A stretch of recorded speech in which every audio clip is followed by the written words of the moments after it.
Hello guys, nandito tayo ngayon sa bahay. Nagpe-preventive tayo. Tingnan nyo guys ang panggilid ng Venture. Ang dumi. Ayan, nakalas na. Yung iba nalinis ko na. Ito yung belt niya. Tapos ito yung torque drive nya. Ayan guys, nakalas ko na rin. Mamaya isa-isahin natin to. Linisin ko muna din, isa-isahin natin. Kunin ng specs, sukat, taba, lahat. Ito naman yung crankcase nya. Ayan, madumi pa rin. Tapos ito yung cover ng crankcase, nalinis ko na. Pinapatuyo ko na lang yan. Okay guys, kasi maghahanda tayo ng north loop patapat. So magpapalit kasi ako ng slider piece. Ayan, papalitan natin tong slider piece tsaka tong bola. Tingnan mo yung bola guys, siguro 20,000 odo to na tinakbo. Yung iba may okay pa, yung iba may bilog or kanto. Ito malalim, pero goods pa naman. Papalit lang tayo ng bola tsaka slider piece. Ito mamaya meron na ako dun. So guys, lilinisin ko muna lahat to, pati to. Ayan, ang dumi, pati yung torque drive. So doon natin ilalagay at tukuha na natin ng specs lahat ng nalinis natin. Okay, let's go. Ito guys, ang torque drive napakadumi. Ayan o, ang dumi-dumi. Tinanggal ko na yan. Yung sukat nito guys, ito is 46 mm. Ayan o, 46 mm yan.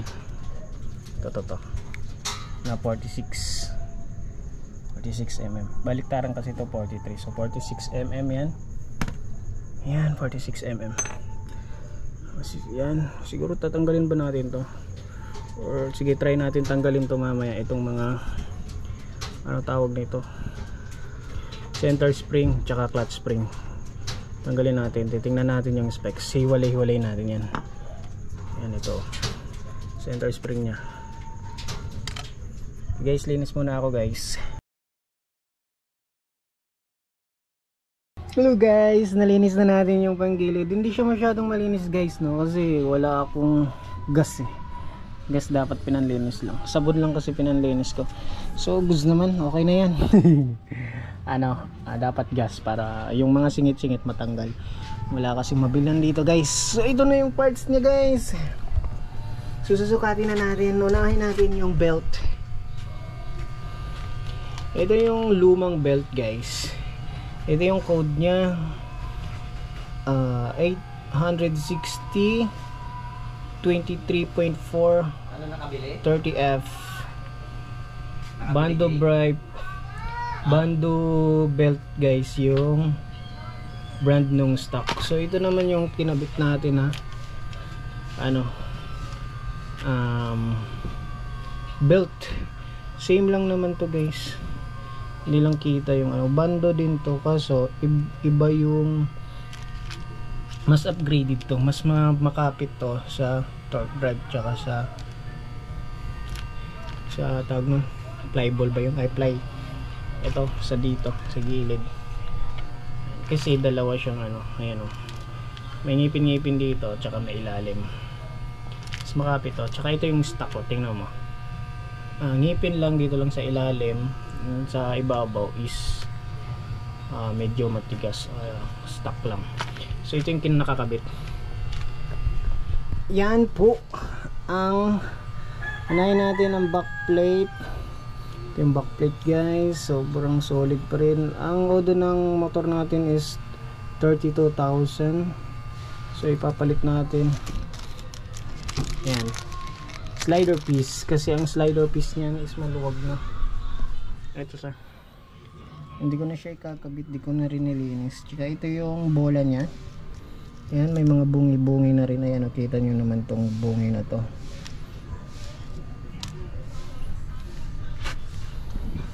May nabili kasi ako guys, isang buong back plate na. Ayan o. Tapos may reserva. So ikakabit natin ito, kasi ito magiging reserva natin. Susukatin natin guys ang ano natin, mga sukat-sukat niya. Ito tawag nito, hindi ko alam, para meron lang tayong idea. 51mm 51mm guys. Tapos yung taba niya is 25mm. Tapos yung lalim naman nito 14.8.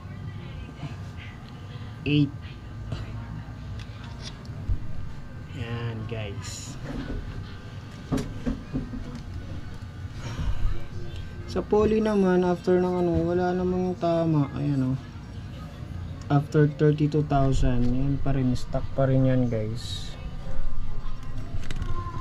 Tapos sa poly, ano tawag nito? Poly seat or poly plate ba to? Yung ikakabit natin itong GBT guys. GBT na 13 grams na pang PCX. Tapos ito naman, hindi ko na kinalas yung clutch lining guys, kasi wala akong pantanggal nito. Nakikita ko sa YouTube, sinechikwat lang to, pero hindi ko na tinanggal. Hindi ko tinanggal kasi ano, tawag nito, hindi ko matanggal. Inaano kasi to, nilalagyan ng grasa daw. So hindi ko na tinanggal. Makapal pa guys yung ano, yung lining, clutch lining oh. And sobrang kapal pa, 32,000 km. Stock pa rin yan guys, oh. Ang linis pa rin. Ayan oh. Sobra. Then ito naman yung clutch bell. Grabe ang bigat guys. Ayan naman yung mga tama niya or pagkakaano niya. Ayan. Mayroon siyang ano reinforce ba yan? Sobrang kapal niya guys. Sige, sugatin natin to. Malaki siya at makapal. Ayan, 7mm guys ang kapal niya. Yung lapad niya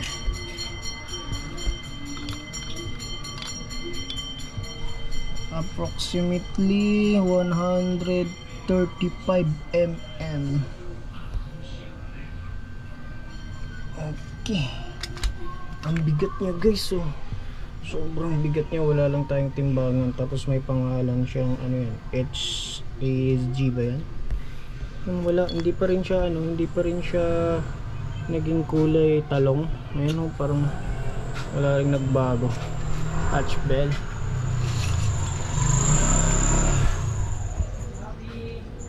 Ito naman yung torque assembly guys. Nilinis ko lang, hindi ko na tinanggal. Ayan. Suwabe guys. Ayan yung bearing nya sa ilalim. Ayan yung code HK22317RS 223117RS yung code. Tapos dito naman yung code naman dito is, wait lang guys, ito lang,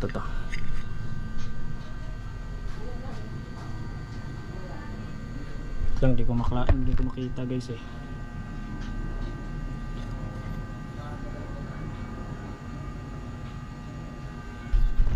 Hindi ko sure guys screenshot nyo na lang. 16902, ewan ko, 16902 yata, not sure. Ayan, linis niyan guys oh. Linis ko lang.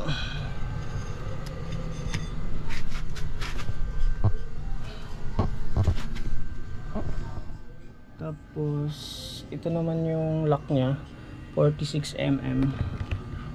Ayan, 46mm nga guys. Tapos ito plastic lang din. Dito yan guys nakakabit. So yun lang siguro. Tapos ito yung mga lock nya. Basta bilib ako sa ano to, pulley nya, walang katama-tama oh. ang linis pa rin. Ito yung stock, ito yung drive, ano pa, fully drive pace. Ayan o, walang katama-tama guys. Then clutch bell, grabe ang bigat guys. Ayan yung ano nya, kayod or pinagtamaan ng clutch lining. Then torque drive, oh shit, ganda, laki guys.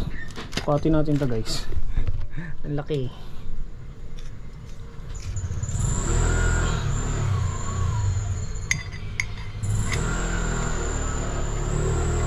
Hindi kaya ng ano, hindi kaya ng caliper natin. Hindi ba kaya ng caliper lang guys? Sagad na guys, sagad na ng caliper natin. Ang nakasukat lang dito is 160, mga ganyan.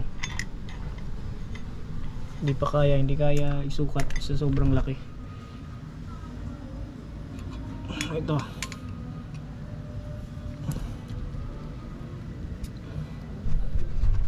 Ito guys, sukatin natin.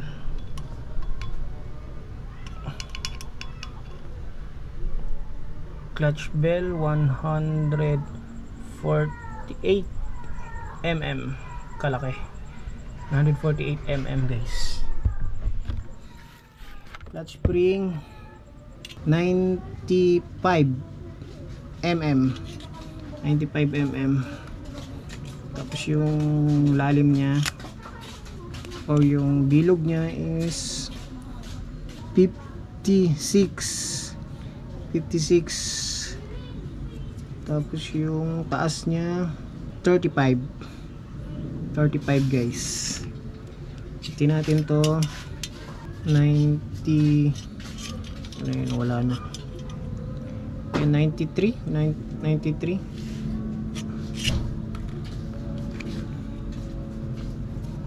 tigas pa rin. So yun guys ang part ng Fecon Venture. So nalinis na natin yan.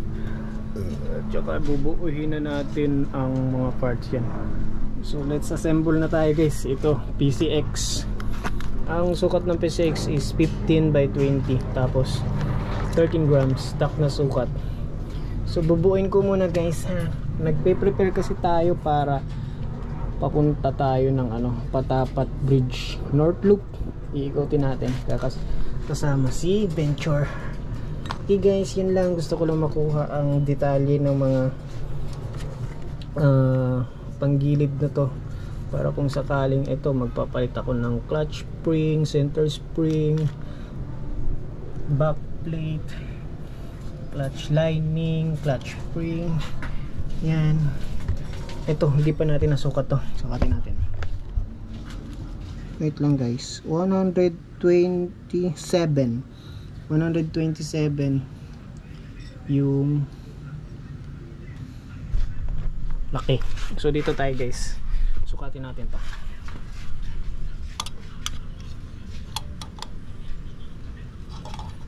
Okay, sa 22 mm.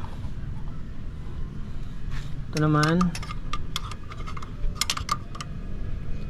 15 mm. Ayan, 15 mm. Then yung sukat ng niyan, ito sa pulley 22. Yung nut ng pulley 22 mm. Tapos yung sa ito naman is sa torque drive is 18 mm. Dito yan guys, oh. Ayan, dito, ayan, 22 mm, 18 mm. So guys, yun lang, bubuuin na natin to. Yun lang, para meron tayong idea at meron akong babalikan kung sakaling meron akong titingnan. Kung naalala nyo guys, nagpalit tayo ng bearing. Ito yon, yung gearbox bearing dito. So ito yung umaalog. Ngayon goods guys hanggang ngayon. Siguro after 3 months na yata. Ayan goods pa rin guys. Ayun, wala pa ring alog. At saka yung sa ano natin, sa crankcase bearing, ayun siya guys. Oh, goods na goods, hindi siya natatamaan or hindi siya man lang, wala man siyang tama. Kasi nga nagpalit na tayo ng bearing dito. Kung hindi tayo nagpalit, malamang sira na naman yung crankcase bearing natin. So yung ginawa natin is goods pa rin. Ayan, ayan, oh, wala siyang alog kahit konti.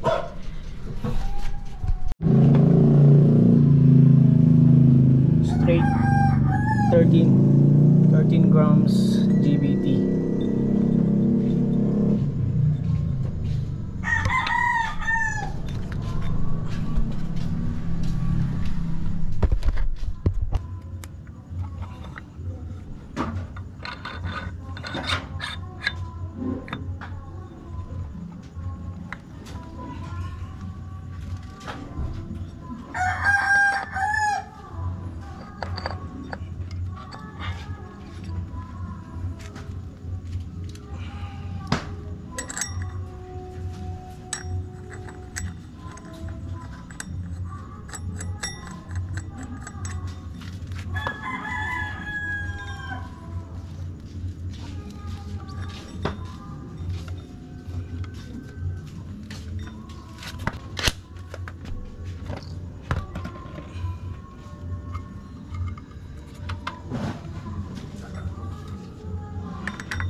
Okay na guys, ibabalik ko na yung mga cover. Yun, oh, bagong linis yan. Pabalik na natin lahat guys. Patatakbuhin na lang natin.